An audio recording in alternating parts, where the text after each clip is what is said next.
So sometimes when you're in Canva, you find the perfect photograph, but it's quite a busy kind of a design, and it can be a bit of a challenge to put your font on it to make it useful. For example, this one here for the boiled sweets, it's a very nice photograph, but when you try and put text onto it, it's a bit difficult to see the text, even if you were to make it white, it's still not that easy to see. So you could highlight your photograph, and you could reduce the transparency of your photograph, which would make it paler and allow your font to show. But this picture is so beautiful, and it's the colours that have attracted you, that you wouldn't necessarily want to do that with this particular one. You can also change the filter on your photograph, so you could have a black and white one, or you could change it to that rather garish one. But again, you're not really seeing the text very easily. So I'm going to take that filter off. I don't feel that that worked. And we will try an overlay.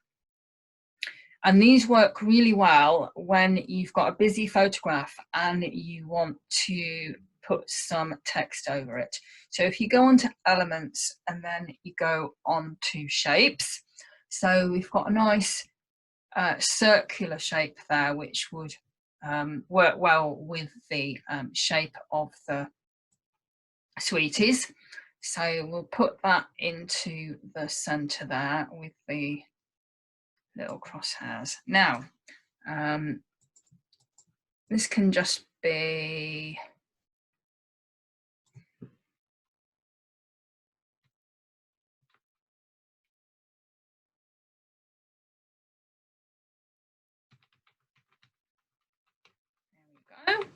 new in fruit humbugs. So let's just move that to the middle. It's just a little bit too big to fit on there neatly, so we will just reduce that to 64 like so, and that one as well.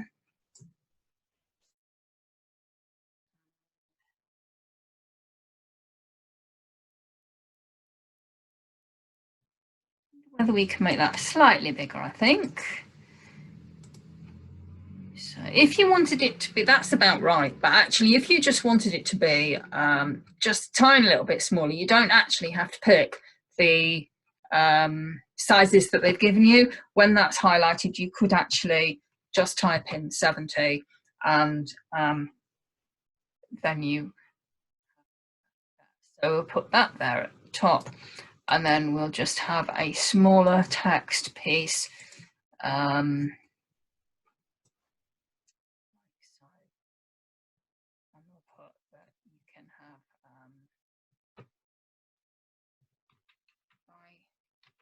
Bags and get one free. Like so.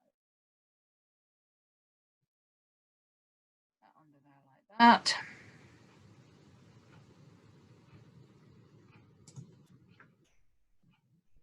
And that was, let's make that one extra as well.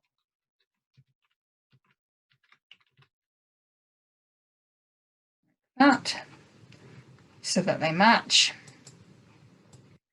Now you could turn that to pink to go with the various sweeties, like that. But the grey isn't very attractive. So if we change the grey to black, that doesn't look too bad. But if you wanted that to be a little bit, so you could see that if you wanted that to be more transparent so that you can see the photograph of the sweets behind it, then with the black circle highlighted, you can then change the transparency of that a little. so that you can see the sweeties through it a bit more. And having done that, that pink no longer looks quite, it's not a very good contrast, so you might want to change that back to white. And since they're striped with white, that would go.